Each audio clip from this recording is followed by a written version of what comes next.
अस्सलाम वालेकुम। मैं हूँ नवीद रियाज बनुहा। आज का हमारा मौजू है तिल की कटाई या तिल की बर्दाश्त में होने वाली 11 संगीन गलतियाँ। सबसे पहले आप एक बार दुरूद शरीफ पढ़ लें, अल्लाहुम्मा सल्ली अला सय्यदना व मौलाना मुहम्मदिन व बारिक वसल्लम वसल्लम अलैहि। वीडियो शुरू होने से पहले अपने खूबसूरत हाथों से हमारे चैनल को लाइक कर लें, सब्सक्राइब कर लें, ताकि हमारी आगे आने वाली जो बेहतरीन मालूमात हैं वो आपको बर वक्त पहुँचती रहें। तिल की बर्दाश्त में 11 होने वाली संगीन गलतियां जो आपकी फसल की बर्बादी का बायस बन सकते हैं, हम उनको शुरू करने जा रहे हैं। हमारी 11वें नंबर पर जो गलती है वो है थ्रेशर का सही तरीके से काम न करना। थ्रेशर की रफ्तार का कमोबेश होना, उसका नुकसान ये होता है कि जो आगे तूड़ी या कट जा रही है उसमें भी तिल के दाने जा सकते हैं।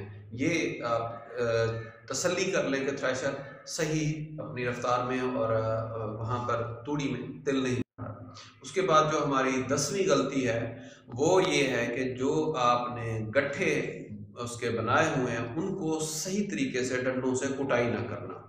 वो भी अच्छे तरीके से आपने थ्रेशर पर लगाने से पहले, थ्रेशर में गहाने से पहले आपने 1 से 2 दफ़ा उनकी डंडों से कुटाई करनी है, ताकि जो भी हमारे उसमें जो फलियों में दाने हैं वो वहाँ पर आपके तरपाल जो आपने बिछाया हुआ है उसमें वो गिर जाए।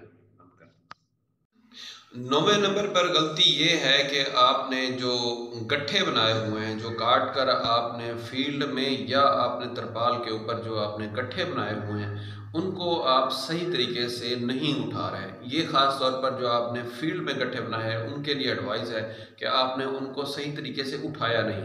आप वीडियो में देख रहे होंगे कि गट्ठे को उठाने का सही तरीका अगर ना हो तो तिल का नुकसान होता है। उसका सही तरीका ये है कि गट्ठे को जो पल्ली होती है उसमें आप उसके पल्ली को लपेट कर और गट्ठे को उसके अंदर रख कर फौरी तौर पर वहाँ पर बांधना भी ऐसा ही है कि चोटी से लेकर जहाँ तक तने के दरमियान तक पल्ली सही तरीके से बांधी जाए, तो उसके अंदर जो दाने गिरने वाले हैं वो पल्ली पर ही गिरेंगे। अगर आपने उसको सही तरीके से उठाया नहीं है, आप अगर गट्ठा गिरा पड़ा है, गिरे हुए गट्ठे को भी उठाने का भी एक सही तरीका ये है कि सारे गट्ठे को ऊपर कर लें, नीचे से पल्ली अंदर कर लें, फिर वो ठीक रहेगा। हमने एक तसल्ली के तौर पर हमने आपको दिखाने के लिए ये किया कि हमने पल्ली बिछाकर, और उसमें जो गलत तरीका ये है कि पल्ली बिछाकर हमने उस पर जो छोटे छोटे गट्ठे थे उस पूरी अपना पल्ली पर आहिस्ता आहिस्ता रखते गए। आपको वीडियो में नज़र आ रहा होगा कि उससे दाने गिर रहे हैं। ये बहुत बड़ा नुकसान होता है। ये आपको लेबर, आपका मुंशी, आपका अमला, ये आपकी गलती का बायस बन सकते हैं। इसलिए आप इस पर 8वां पॉइंट ये है कि तिल की कटाई को मुनासिब गहराई पर ना काटना। तिल को कोशिश करें कि ज़मीन के थोड़ा करीब काटें। जो आपकी लेबर होगी वो ये गलती करेगी। जो मुनासिब गहराई पर काटा जाए तो उससे ये होता है कि तिल की जो शुरू से जो फली होती है वो सतह ज़मीन से, जो शुरू वाली फलियाँ होती हैं सतह ज़मीन से वो ऊपर रहती हैं। उनको जो खाली जो नीचे टांडा होता है वो सपोर्ट दे जाता है कि वो नुकसान नहीं होता। और अपना ऊंची जितनी होंगी उस तरह वो जो हम गट्ठे बनाएंगे, जो हम वहाँ पर इकट्ठे करके बनाएंगे, वो नीचे तना होगा तो वो अच्छी सपोर्ट मिलेगी और वो ऊपर से सही तरीके से खड़े होंगे। 7वीं गलती ये है कि सही तरीके से गट्ठों को खड़ा ना करना। आपने कटाई कर ली, फील्ड में खड़ा करना है तो उसको गट्ठे को एक दूसरे के साथ सिरे से सिरा जोड़कर मिलाकर खड़ा करना, और गट्ठों की तादाद जो आपने साथ में जो पुलियाँ होती हैं वो भी थोड़ी सी पुलियाँ होनी चाहिए। सिर्फ ये नहीं कि 1-2 पुलियाँ आपने इकट्ठी करके छोटे छोटे गट्ठे बना दिए वो गिर जाएंगे।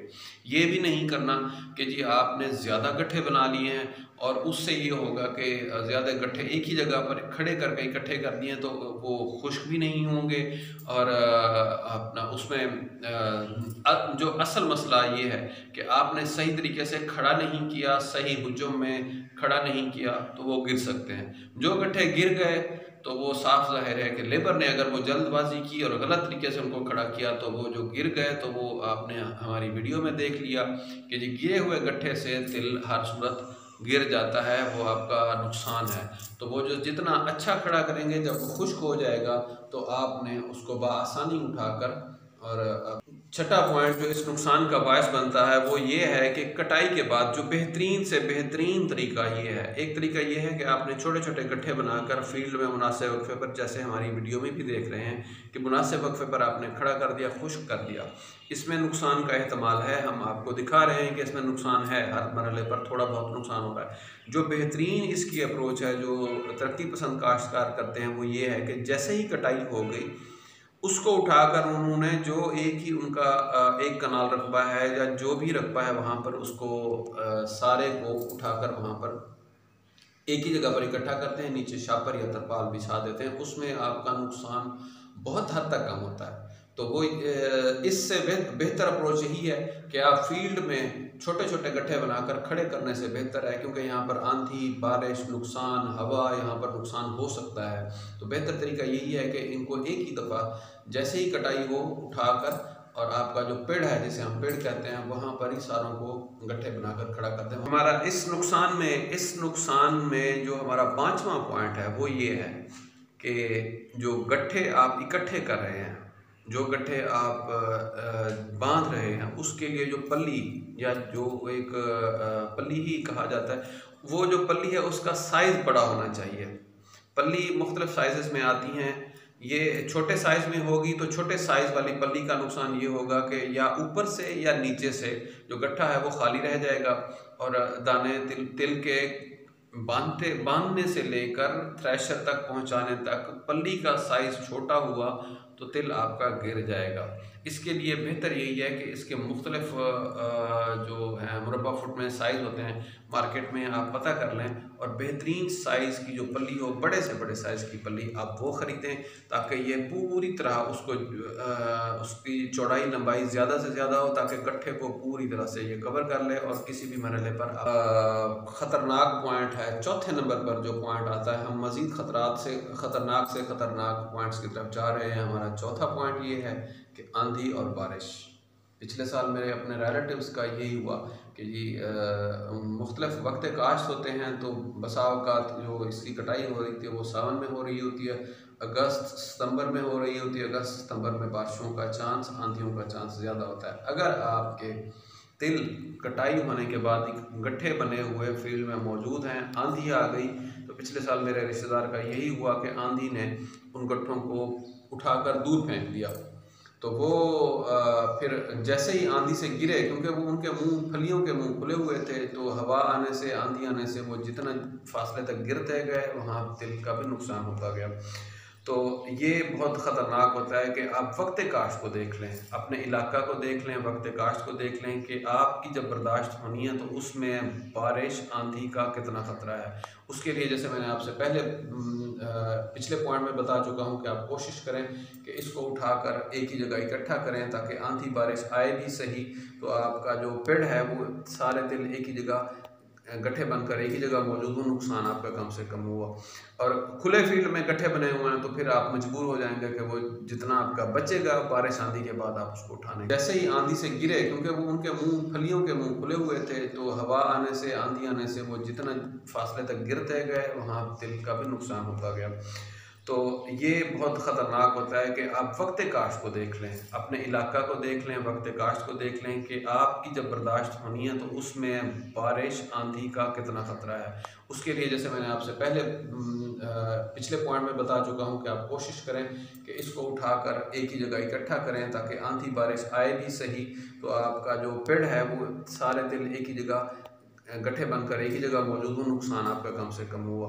और खुले फील्ड में गट्ठे बने हुए हैं तो फिर आप मजबूर हो जाएंगे कि वो जितना आपका बचेगा बारिश आंधी के बाद आप उसको उठाने के लायक होंगे। ख़तरनाक मरहलों में जो एक नुकसान का जो अहम जुज़्व है, हमारा जो तीसरा नंबर पॉइंट है वो ये है कि तरपाल का नीचे न बिछाना। आपने अगर एक ही पेड़ इकट्ठा कर लिया है, एक ही पेड़ बना लिया है और तिलों को इकट्ठा कर वहाँ पर ही सुखा रहे हैं तो उसके नीचे तिल लाजमी गिरेंगे। उसके नीचे आपने तरपाल बिछाना है। थ्रेशर लग रही है, उसके नीचे आपने तरपाल बिछाना है। ट्राली में आप उठाकर लेके जा रहे हैं तो उसके अंदर भी आपने तरपाल बिछाना है।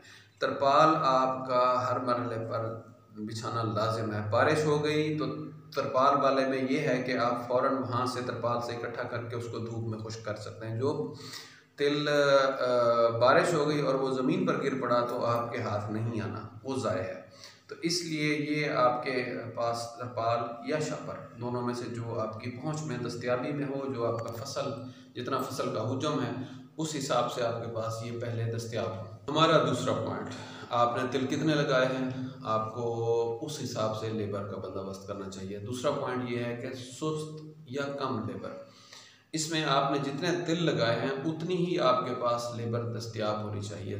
तिल की कटाई जैसे ही इसका रंग भूरा हो आपने कटाई शुरू करवा देनी है। आपकी लेबर अगर सुस्त है, आपके पास 10 से 20 एकड़ तिल हैं और लेबर सुस्त है, आप ने बर वक्त कटाई भी शुरू करवाई है तो वो कम लेबर है, ख़ास तौर पर लेबर कम है तो आपने उनसे पूछ लेना है कि वो एक दिन में कितने एकड़ की कटाई करेंगे। आपके पास जिस वक्त तिल तैयार हो जाए सिर्फ 5 से 7 दिन का जहन में रख लें। 5 से 7 दिन जैसे ही ऊपर होंगे, तिल ने जो उस वक्त येलोइश पोजीशन में था, जो उस वक्त भूरा हो चुका था, जब आपने लेबर से कहा कि आप शुरू कर लें तो लेबर का आपको तखमीना नहीं है कि वो 5 से 7 दिन के अंदर वो काट लेगी। अगर वो ऐसा ना कर सके तो 5 से 7 दिन बाद तिल फली जो है ना वो फटना शुरू हो जाएगी और फिर आप कम लेबर की वजह से नुकसान के जो लाइन है, नुकसान की लाइन को क्रॉस कर जाएंगे आपका तिल। फिर लेबर तो काटने लगेगी लेकिन वो फलियों से दाने गिरना शुरू हो जाएंगे, आपका नुकसान होगा।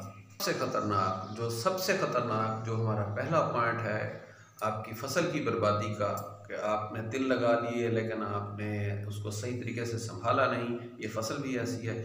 जो हमारा पहला पॉइंट है वो ये है देर से कटाई। पहला और दूसरा एक दूसरे से मिलते जुलते हैं।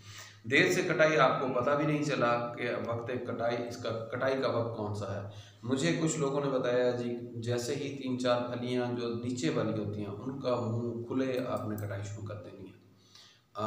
कुछ लोगों ने बताया नहीं जी जैसे ही फसल पीले रंग की हो जाए तो उस वक्त आपने कटाई शुरू कर देनी है। देर से कटाई हो गई, लेबर आपकी थोड़ी है या लेबर आपकी सुस्त है, तो इस सारी फसल का नुकसान आपको उस वक्त भुगतना पड़ेगा। आपने ये पहले से कैलकुलेट कर लेना है कि मेरी फसल जैसे ही पीले लेबर से आपका राब्ता हो, और किसी भी सूरत में अगर आपकी काश्त ज़्यादा है तो मेरा मशवरा ये है कि 10 से 20 एकड़ है तो आपके पास 2 लेबरें होने चाहिए। 2 लेबरों से पहले उनको बयाना दे दें और जैसे ही उसका वक्त आए, पीला होना शुरू हो जाए, आप फ़ौरन उसकी कटाई शुरू कर दें और जैसे जैसे सूखता जाए फ़ौरन इसको थ्रेशिंग पर ले जाएं। देर से कटाई कर लिया आपने तो आपकी जैसे ही फलियाँ, मैंने इस दफ़ा जो आपको वीडियोस नज़र आ रही हैं इसमें आप नीचे देख लें कि इसमें नुकसान यही हुआ है कि कटाई देर से शुरू हुई और उनका लेबर का भी तखमीना गलत था। लेबर अपने हिसाब से काम करती रही लेकिन फिर एक वक्त आ गया कि तिल सूखना शुरू हो गया खड़े खड़े, और जब वो लेबर काटने लगी तो कटाई से लेकर उसकी गहाई के दरमियान जितना भी मराहल थे सब में तिल का नुकसान हुआ। तो आप ये जहन में रख लें कि बर वक्त आपने इसकी कटाई करनी है और इसको बर वक्त ही आपने संभाल लेना है। तो इसलिए कुछ लोगों की ये अप्रोच थी कि जी हाँ जी अभी नहीं आया वक्त, तो वो उसमें ये हुआ कि आधी फलियाँ मुँह खोल चुकी थी देर से कटाई के वक्त, उसी वक्त ही उनका तिल गिरना शुरू हो गया। हमारी वीडियोस में आपको